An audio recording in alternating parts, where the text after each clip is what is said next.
English A+, Malayalam first A+, Malayalam second A+, chemistry, physics, biology, history, geography, maths. March 5-ാം തീയതി SSLC exam തുടങ്ങുകയാണ്. അപ്പോൾ March 3-ാം തീയതി വരെ നമുക്ക് എടുക്കാം. കറക്റ്റ് ഇന്ന് മുതൽ മാർച്ച് 3-ാം തീയതി വരെ 14 ദിവസം, ജസ്റ്റ് 14 days, 2 weeks. ഇത്ര നിങ്ങൾക്ക് ഇനി പഠിക്കാൻ സമയമാക്കും. ഇനിയും നിങ്ങൾക്ക് പഠിക്കാൻ സാധിക്കുന്നില്ലെങ്കിൽ, ഇനി നിങ്ങൾ പഠിക്കാൻ തുടങ്ങിയിട്ടില്ലെങ്കിൽ നിങ്ങൾ മനസ്സിലാക്കിക്കോണം, 10ാം ക്ലാസ്സിൽ ദയനീയമായി നിങ്ങൾ തോൽക്കാൻ പോവുകയാണ്. അങ്ങനെയുള്ളവരോടാണ് എനിക്കെന്ന് സംസാരിക്കാനുള്ളത്. നിങ്ങൾക്ക് ഞാൻ ജീവിതത്തിൽ 2 കണ്ടീഷൻസ് പറഞ്ഞുതരാം. ഇതിൽ ഏത് വേണം എന്നുള്ളത് നിങ്ങൾക്ക് തന്നെ ഈ വീഡിയോയ്ക്ക് ശേഷം തിരഞ്ഞെടുക്കാം. നിങ്ങൾ ഈ മാർച്ച് 5-ാം തീയതി SSLC എക്സാമുകളൊക്കെ എഴുതി, മാർച്ച് 29-ാം തീയതിയോടുകൂടി നിങ്ങളുടെ എക്സാമുകളൊക്കെ കഴിഞ്ഞ് മെയ് 2-ാം തീയതി അല്ലെങ്കിൽ മെയ് 4-ാം തീയതി എന്ന് പറയുന്നൊരു ദിവസമുണ്ട്, SSLCയുടെ റിസൾട്ട് പ്രഖ്യാപിക്കുന്ന ദിവസം. അതിൻ്റെ തലേ ദിവസം രാത്രി നിങ്ങൾ കിടന്നുറങ്ങുമ്പോൾ ഇപ്പം നിങ്ങൾ ഉറങ്ങുന്ന പോലെ സമാധാനമായിട്ട് നിങ്ങൾക്ക് ഉറങ്ങാൻ പറ്റില്ല. കാരണം നാളെ എൻ്റെ റിസൾട്ട് വരികയാണല്ലോ, ദൈവം ഏതെന്തായി തീരും, ഞാൻ ജയിക്കില്ലേ, എനിക്ക് ഫുൾ A+ ഉണ്ടാവുമോ, ജസ്റ്റ് പാസ് മാത്രമായി പോകുമോ, ബാക്കിയുള്ളവരുടെ ആളുകളുടെ ഇടയിൽ മാനം കിടന്നൊരു സാഹചര്യം ഉണ്ടാവുമോ എന്നൊക്കെ നിങ്ങൾ ആലോചിച്ചിട്ട് ടെൻഷൻ അടിച്ചിരിക്കുക. പിറ്റേന്ന് രാവിലെ സാധാ എണീക്കുന്നതിനേക്കാളും നേരത്തെ നിങ്ങൾ എണീക്കും. ആദ്യമായിട്ട് നിങ്ങൾ വാർത്തകളൊക്കെ രാവിലെ തന്നെ എടുത്തു നോക്കും. 9 മണിയാവും, ചായ കുടിക്കുന്നുണ്ടാവും, തൊണ്ടയിലൂടെ കറക്റ്റ് ഇറങ്ങൂല. 10 മണിയാവും, 11 മണിയൊക്കെ ആകുമ്പോൾ ടെൻഷൻ ഇങ്ങനെ കൂടി മുകളിലേക്ക് വന്ന് കഴുത്തിലേക്ക് ഇങ്ങനെ ഒരു കനം നിങ്ങൾക്ക് ഇങ്ങനെ തോന്നി തുടങ്ങും. അത് കഴിഞ്ഞൊരു 2 മണി 2:30 ആകുമ്പോൾ നമ്മുടെ ബഹുമാനപ്പെട്ട വിദ്യാഭ്യാസ മന്ത്രി വന്ന് ക്യാബിനിൽ ഇരുന്നിട്ട് വാർത്താ സമ്മേളനം കൊടുക്കുക.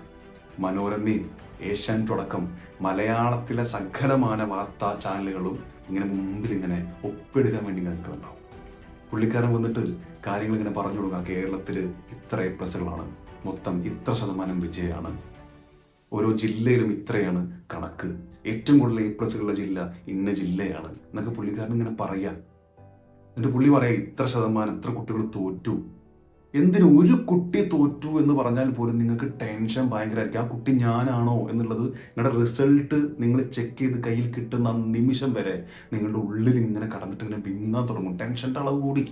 എല്ലാ കാര്യങ്ങളും കഴിഞ്ഞ് ഈ റിസൾട്ടുകളൊക്കെ അപ്ലോഡ് ചെയ്ത് കഴിഞ്ഞിട്ട് നിങ്ങൾ പോയിട്ട് ഇങ്ങനെ ചെക്ക് ചെയ്യുക. നിങ്ങളെ ഡേറ്റ് ഓഫ് ബർത്ത് കൊടുത്ത്, നിങ്ങൾ രജിസ്ട്രേഷൻ നമ്പറൊക്കെ കൊടുത്ത് നിങ്ങൾ ഈ എൻ്റർ അടിക്കുന്ന സമയത്ത് എല്ലാവരും കൂടെ ഒരേ സമയം നോക്കിയിട്ട് ഈ സൈറ്റൊക്കെ ബ്ലോക്ക് ആയി കഴിഞ്ഞിട്ട് ഇങ്ങനെ ബഫറിങ് നടക്കുക. ടെൻഷൻ എത്രമാത്രം ഉണ്ടാവും നിങ്ങൾ ആലോചിച്ച് നോക്കണം. അങ്ങനെ നിങ്ങൾ റിസൾട്ട് വരിക.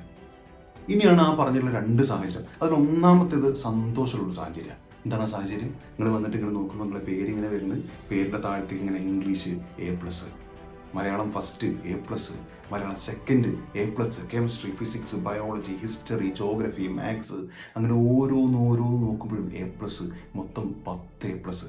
നിങ്ങൾ ആലോചിച്ച് നോക്കണം എത്രമാത്രം വലിയ സന്തോഷമാണ് നിങ്ങളുടെ ലൈഫിൽ നിങ്ങൾ അനുഭവിക്കുന്നതെന്ന്. നിങ്ങൾ ആ റിസൾട്ട് കൊണ്ട് നേരെ പോയി അച്ഛൻ്റെ അമ്മേൻ്റെ അടുത്ത് പോയിട്ട് പറയാം എനിക്ക് ഫുൾ A+, എനിക്ക് 10 A+ ആണ്. അത് പറയുമ്പോൾ നിങ്ങളെ കണ്ണിലുണ്ടാവുന്നൊരു സന്തോഷം, അത് കേൾക്കണം അച്ഛൻ്റെ അമ്മേൻ്റെ ഉള്ളിൽ ഉണ്ടാവുന്നൊരു സന്തോഷം എത്രമാത്രം വലുതാങ്ങൾ ആലോചിച്ച് നോക്ക്. നിങ്ങളങ്ങനെ കെട്ടിപ്പിടിച്ചിട്ട് നെറ്റിയിൽ ഇങ്ങനെ ഉമ്മ തരാം. നിങ്ങൾക്ക് അത്രയും ഒരു അഭിമാനം തോന്നുന്ന നിമിഷം വേറെ ഉണ്ടാവില്ല. അവരിങ്ങനെ വീട്ടിൽ നിന്ന് വിളിച്ചു പറയാം, അനിയത്തിനെയും അല്ലെങ്കിൽ വീട്ടിലുള്ള അയൽവാസികളെയോ അല്ലെങ്കിൽ നിങ്ങളുടെ അടുത്തുള്ള കുടുംബക്കാരെയൊക്കെ വിളിച്ചു പറയാം എൻ്റെ മോനില്ലെങ്കിൽ എൻ്റെ മോക്ക് 10 A+ ആണ് കേട്ടോ. അത് കഴിഞ്ഞ് മറ്റൊരു സാഹചര്യത്തിലേക്ക് നമ്മൾ വരാം. എന്താ സാഹചര്യം? ഇതേപോലെ ഇങ്ങനെ റിസൾട്ട് നോക്കുക. റിസൾട്ട് നോക്കുന്ന സമയത്ത് നിങ്ങൾ ആലോചിച്ച് നോക്ക്. ആദ്യം English okay A+, Malayalam second A+, Malayalam first A+, IT A+. താഴത്തെ ഇങ്ങനെ പോകുമ്പോൾ കെമിസ്ട്രി, ഫിസിക്സ്, ബയോളജി, ഹിസ്റ്ററി എന്നൊക്കെ പറഞ്ഞ ലാംഗ്വേജ് വരിക B+, C, D+. നിങ്ങൾ ആലോചിച്ച് ഒരു D, ഒരൊറ്റ D ആയത് വെട്ടാൽ മതി. ഒരു വിഷയത്തിന് നിങ്ങൾ തോറ്റാൽ മതി. ഈ തോക്കൻ നിങ്ങൾ ജസ്റ്റ് പാസ്സാ. നിങ്ങൾ വീട്ടുകാരോട് അല്ലെങ്കിൽ അച്ഛനോടും അമ്മനോടും ഈ റിസൾട്ട് പറയാം. ഒന്നുകൊണ്ടൊന്നും പറയൊന്നുമില്ല. പക്ഷെ അവരുടെ ഉള്ളിൽ എത്രമാത്രം സങ്കടം അവർ അനുഭവിക്കുന്നുണ്ടാവും. അവരപ്പോൾ എത്രമാത്രം സങ്കടം കടിച്ചു പിടിക്കുന്നുണ്ടാവും എന്നുള്ളത് ഊഹിക്കാൻ പറ്റുമോ? തൊട്ടപ്പുറത്തുള്ള ആളോട് റിസൾട്ട് പറയുമ്പോൾ അവർ ചോദിക്കുക എത്ര A+ ഉണ്ട്? 3 A+ അല്ലെങ്കിൽ 4 A+.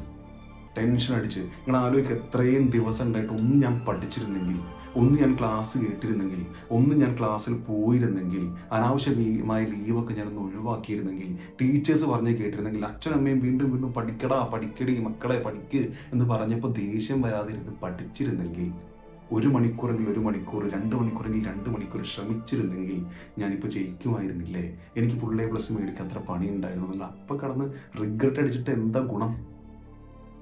പല ആൾക്കാരും വിചാരിക്കുന്നുണ്ടാവും ഇപ്പോൾ 14 ദിവസമല്ലേ ഉള്ളൂ, എന്ത് കാട്ടാനാ? ഞാൻ നേരത്തെ തുടക്കത്തിൽ പറഞ്ഞ ജസ്റ്റ് 14 days. നോ, അത് മതി. 14 ദിവസങ്ങൾ മുമ്പിൽ കിടക്കുക, എത്ര മണിക്കൂറുകൾ മുമ്പിൽ കിടക്കുക. കറക്റ്റ് കൃത്യമായൊരു സ്റ്റഡി പ്ലാനോട് കൂടി കൃത്യമായിട്ട് നിങ്ങൾ പഠിക്കാൻ റെഡിയാണെങ്കിൽ എത്ര നൈറ്റ് ക്ലാസ്സുകൾ, നമ്മുടെ എംപയറിലെ കാര്യം തന്നെ നിങ്ങൾ എടുക്കുക, എത്ര നൈറ്റ് ക്ലാസ്സുകൾ നിങ്ങൾക്ക് തന്നു, എത്ര ഫ്രീ ക്ലാസ്സുകൾ നിങ്ങൾക്ക് തന്നു, എത്ര എക്സാം ഓറിയന്റഡ് ക്ലാസ്സുകൾ നിങ്ങൾക്ക് തന്നു. ഇപ്പോഴും നിങ്ങൾക്ക് എത്ര റിവിഷൻ തന്നുകൊണ്ടിരിക്കുകയാണ്. ഇനി വരുന്ന മാർച്ചിൽ എക്സാമുകൾക്കിടയിൽ എക്സാം ഓറിയന്റഡ് ക്ലാസ്സുകൾ തരിക, മോഡൽ എക്സാമുകൾ തരിക, കംപ്ലീറ്റ് റിവിഷൻസ് തന്നുകൊണ്ടിരിക്കുക. കൃത്യമായിട്ട് പഠിക്കാൻ നിങ്ങൾ റെഡിയാണെങ്കിൽ നിങ്ങൾ പിന്നീട് റിഗ്രറ്റ് അടിക്കേണ്ട സമയമില്ല. ഈ വെറും 14 ദിവസം, ഇന്ന് ഈ വീഡിയോ കേൾക്കുന്ന ഈ സമയം മുതൽ പഠിക്കാൻ നിങ്ങൾ റെഡിയാണെങ്കിൽ നിങ്ങൾക്ക് നാളെ മെയ് 2-ാം തീയതിയോ 4-ാം തീയതിയോ ഏത് ദിവസമോ റിസൾട്ട് വരട്ടെ, ഒരു ടെൻഷനും ഇല്ലാതെ ധൈര്യമായിട്ട് നിങ്ങൾക്ക് പോയിട്ട് റിസൾട്ട് നോക്കാം. അഭിമാനത്തോടു കൂടി നിങ്ങളുടെ റിസൾട്ട് നിങ്ങൾക്ക് എല്ലാവരോടും പറയാം. നിങ്ങളുടെ മാക്സിമം പൊട്ടൻഷ്യൽ അനുസരിച്ചുള്ള മാർക്ക് നിങ്ങൾക്ക് മേടിക്കാം.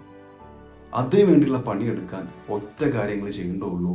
നമ്മുടെ മക്കൾ കൃത്യമായിട്ട് ക്ലാസ്സിൽ വരിക, ഇന്ന് മുതൽ കൃത്യമായിട്ട് പഠിച്ചു തുടങ്ങുക, കൃത്യമായ സമയം ഇരുന്ന് പഠിക്കുക. ടെൻഷനൊന്നും നിങ്ങൾക്ക് ആവശ്യമില്ല. ഈ 14 ദിവസം കൊണ്ട് നമുക്ക് നേടാൻ പറ്റും എന്നുള്ള ധൈര്യം നിങ്ങൾക്ക് ഉണ്ടെങ്കിൽ നിങ്ങൾക്ക് നേടിത്തരാനാണ് ഞങ്ങളിവിടെ ഇരിക്കുന്നത്. ഞങ്ങളോട് സ്നേഹം ഉണ്ടെങ്കിൽ, എംപയർ ടീച്ചറോട് നിങ്ങൾക്ക് സ്നേഹം ഉണ്ടെങ്കിൽ, നിങ്ങളുടെ വീട്ടുകാരോട് നിങ്ങൾക്ക് ഇഷ്ടമുണ്ടെങ്കിൽ, നിങ്ങളെല്ലാവരും ചിന്തിച്ചിട്ടില്ലേ നിങ്ങളുടെ വീട്ടിലേക്കൊന്നും സാഹചര്യം നോക്കുക, എത്ര കഷ്ടപ്പെട്ട അവരെ പഠിപ്പിച്ചിട്ടുണ്ട്. അവർ ചിലപ്പോൾ പട്ടിണി കിടന്നിട്ടുണ്ടാവും, നല്ലൊരു കണ്ണട അവർക്ക് ഉണ്ടാവില്ല, നല്ലൊരു ചെരുപ്പ് ഉണ്ടാവില്ല, നല്ലൊരു വസ്ത്രം എടുത്തിട്ടുണ്ടാവില്ല. പക്ഷെ നിങ്ങൾക്ക് വസ്ത്രം മേടിച്ചു തന്നിട്ടില്ലേ? നിങ്ങളെ ഫീസ് അവർ കൃത്യമായിട്ട് അടച്ചിട്ടില്ലേ? ഞങ്ങൾക്കും ആഗ്രഹമല്ലേ എൻ്റെ ഉമ്മാനെയും ഉപ്പാനെയും അല്ലെങ്കിൽ എൻ്റെ അച്ഛനെയും അമ്മേനെയും പെങ്ങന്മാരെയൊക്കെ പൊന്നുപോലെ നോക്കണം, എനിക്ക് നല്ലൊരു കാറ് വേണം, നല്ലൊരു വീട് വെക്കണം, അവരെ രാജകുമാരിനെ പോലെ രാജാവിനെ പോലെ നോക്കണം. അതിൻ്റെ ഫസ്റ്റ് ഘട്ടമാണ് SSLC എക്സാം നല്ല രീതിയിൽ പഠിച്ച് മാർക്ക് മേടിക്കുക എന്നുള്ളത്.